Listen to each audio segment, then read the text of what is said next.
সকাল বিকালের জলখাবারে যদি বেশি কিছু বানাতে না ইচ্ছে করে তাহলে এইরকম ডিম দিয়ে একটি লোভনীয় নাস্তা বানিয়ে দেখতে পারেন। খেতে ভীষণ মজার হয় আর তেমনি বানানোও দেখবেন খুবই সহজ।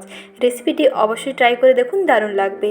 নমস্কার বন্ধুরা, আমি সাথী। আমার কিচেনের আবারও এক নতুন রেসিপিতে আপনাদের সকলকে স্বাগত জানাই। কী কী উপকরণ নিয়েছি প্রথমেই দেখিয়ে দিচ্ছি। প্রথমেই দেখুন নিয়েছি ময়দা, 1 কাপ ময়দা নিয়েছি। আর নিয়েছি 2টি মিডিয়াম সাইজের গাজর, এইরকম গ্রেট করে নিয়েছি। আর 2টো মিডিয়াম সাইজের পেঁয়াজকে দেখুন এইরকম ছোটো ছোটো করে কেটে নিয়েছি। আর লাগবে একটি কাঁচা ডিম। এখন মিশ্রণগুলো আমি একটি মিক্সিং বোলের মধ্যে নিয়ে নিচ্ছি। একটি বড় মিক্সিং বোল নিয়েছি, তার মধ্যে প্রথমেই দিয়ে দিচ্ছি ময়দা, তারপরে গ্রেট করে রাখা গাজর, কুচনো পেঁয়াজ এবং ডিম দিয়ে দিচ্ছি। তারপরে একে একে করে সমস্ত মশলাগুলো এর সঙ্গে মিশিয়ে নেব। এরপরে গুঁড়ো মশলাগুলো দিয়ে দিতে হবে। প্রথমে দিয়ে দিচ্ছি দেখুন স্বাদ মতো লবণ, একটি 4 চামচের হাফ চামচ লবণ দিয়ে দিলাম। তারপরে সেই চামচের 3 ভাগের 1 ভাগ দিয়ে দিচ্ছি হলুদ পাউডার, আর দিচ্ছি গোলমরিচের গুঁড়ো। আর লাগবে এইরকম ম্যাগি মশলা কিংবা ম্যাজিক মশলা, এটা কিন্তু অবশ্যই দেবেন, খেতে দেখবেন ভীষণ টেস্টি লাগবে। এখন অল্প অল্প করে জল দিয়ে এই মিশ্রণটাকে মাখিয়ে নিচ্ছি। প্রথমেই অল্প করে জল দিয়ে ডিমের সঙ্গে শুকনো উপকরণগুলোকে খুব ভালো করে মিশিয়ে নেবেন। তারপরে জল অল্প অল্প করে দিয়ে একটা ব্যাটার বানাতে হবে। আর জল সবসময় অল্প অল্প করে দিয়েই মাখবেন, তাহলে বুঝতে পারবেন যে কতটা জল লাগবে। একসঙ্গে বেশি পরিমাণে জল দিয়ে দেবেন না, তাহলে কিন্তু ব্যাটার পাতলা হয়ে যাবে।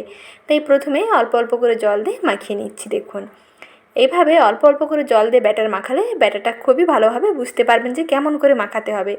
যে কোনো দিনই রান্না করেনি সেও যদি এই রেসিপিটি দেখে রান্না করে তাহলে কিন্তু এই রেসিপিটি অবশ্যই বানিয়ে নিতে পারবেন, কারণ এতটাই সহজ হয়। আর বানানো দেখবেন একেবারেই সহজ। ব্যাটার দেখুন একেবারে রেডি। এখন এই মিশ্রণটাকে খুব ভালো করে দেখুন ফেটিয়ে নিয়েছি। খুব ভালো করে ফেটিয়ে নেওয়ার পরে কড়াইতে অল্প করে তেল ব্রাশ করে নিচ্ছি। বেশি তেলেরও প্রয়োজন নেই। সকাল বিকালে জলখাবারে যদি কম তেলে স্বাস্থ্যকর নাস্তার রেসিপি চান তাহলে কিন্তু এই রেসিপিটি ট্রাই করুন। তারপরে 1 হাতা করে ব্যাটার দিয়ে দেখুন একটু স্প্রেড করে দিচ্ছি। তারপরে 40 সেকেন্ড মতন অপেক্ষা করব। একটি ঢাকনা দিয়ে ঢেকে দিচ্ছি। 40 সেকেন্ডের মধ্যে দেখবেন ওপরটা খুব সুন্দরভাবে শুকনো হয়ে আসবে। ওপরটা যখন একটু শুকনো হয়ে আসবে তখন আবারও হাফ চামচ মতন সাদা তেল ওপর থেকে দিয়ে দেবেন। ওপর থেকে আবার হাফ চামচ সাদা তেল দিয়ে ঠিক এই পিঠটাকেও উল্টে দিতে হবে। এইভাবে উল্টে পাল্টে ভেজে নিচ্ছি। আর যেহেতু এর মধ্যে ডিম দেওয়া আছে তাই ননস্টিক ছাড়াও যে কোনো কড়াইতে তাওয়াতে আপনারা এটা ভেজে দেখতে পারেন। এটা কিন্তু কড়াইতে কোথাও কিন্তু স্টিক করবে না, অর্থাৎ কড়াইয়ের গায়ে আটকে যাবে না। অনেক সময় গোলা রুটি বানাতে গেলে কিন্তু কড়াইতে আটকে যায়, সেই অসুবিধাটা কিন্তু এখানে হবে না যেহেতু ডিম দেওয়া আছে।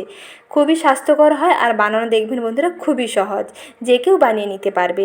ঠিক একইভাবে আবারও কিছুটা তেল ব্রাশ করে দেখুন আবারও 1 হাতা করে ব্যাটার দিয়ে দিচ্ছি। ঠিক একইভাবে আবারও একটি ঢাকনা দিয়ে 40 সেকেন্ড অপেক্ষা করব। ওপরটা যখন ড্রাই হয়ে আসবে তখন ওপর থেকে আবারও 1 চামচ সাদা তেল দিয়ে দিতে হবে। এইভাবে এক এক করে সমস্ত নাস্তাগুলো ভেজে তুলে নিচ্ছি। মোটামুটি 1.5 থেকে 2 মিনিটের মধ্যেই দেখবেন খুব সুন্দরভাবে একটি করে নাস্তা রেডি হয়ে যাবে। বাচ্চাদের টিফিনের জন্য এই নাস্তা ট্রাই করতে পারেন। বাচ্চারা দেখবেন খুবই আনন্দ করে খায়। খুব চটজলদি বানিয়ে নেওয়া যায় সকালের জলখাবারে কিংবা বাচ্চাদের স্কুল টিফিনের জন্য খুব ঝটপট এই নাস্তাটা বানিয়ে ফেলা যায়। অল্প টমেটো কেচাপ দিয়ে সার্ভ করবেন, দেখবেন খেতে আরও বেশি মজার হবে। এক এক করে সমস্ত এই হেলদি নাস্তাগুলো ভেজে একটি প্লেটে সার্ভ করে নিচ্ছি। দেখেই বুঝতে পারছেন যে বন্ধুরা এগুলো কতটা লোভনীয় হয়েছে। দেখলেন বন্ধুরা কত কম তেলে একটি সহজ স্বাস্থ্যকর নাস্তার রেসিপি আজকে শেয়ার করলাম।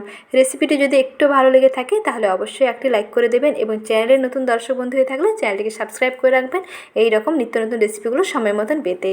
তাহলে বন্ধুরা আজ এই পর্যন্ত, আবারও শীঘ্রই হাজির হব নতুন এক রেসিপি নিয়ে। ভালো থাকবেন, সুস্থ থাকবেন।